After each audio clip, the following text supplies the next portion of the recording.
রাজধানী ঢাকা রিপোর্টার্স ইউনিটিতে 2023-24 এসএসসি ও এইচএসসি কৃতি শিক্ষার্থীদের সংবর্ধনা অনুষ্ঠানের আয়োজন করা হয়। আজ সকালে সংগঠনের নসরুল হামিদ মিলনায়তনে ডিআরইউর সভাপতি সৈয়দ শুকুর আলীর সভাপতিত্বে ও সাধারণ সম্পাদক মহিউদ্দিন আহমেদের পরিচালনায় সংবর্ধনা অনুষ্ঠানে প্রধান অতিথি ছিলেন শিক্ষামন্ত্রী মহিবুল হাসান চৌধুরী নওফেল। এই শিক্ষার্থীদেরকে নিয়ে বঙ্গবন্ধু সুযোগ্য কন্যা মাননীয় প্রধানমন্ত্রী যে স্মার্ট বাংলাদেশ গড়ার যে লক্ষ্য এবং সেই স্মার্ট বাংলাদেশ হচ্ছে আসলে বঙ্গবন্ধুর যে সোনার বাংলার যে স্বপ্ন ছিল সেটার আরেকটি রূপ।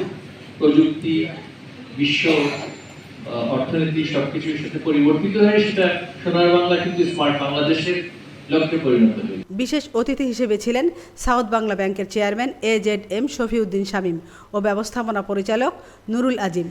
সদস্যদের সন্তানদের মধ্যে বক্তব্য রাখেন সাংবাদিক শফিউল আলম দোলনের মেয়ে, চট্টগ্রাম বিশ্ববিদ্যালয় BBA অধ্যয়নরত উন্মে রোদবা তুষি উপমা।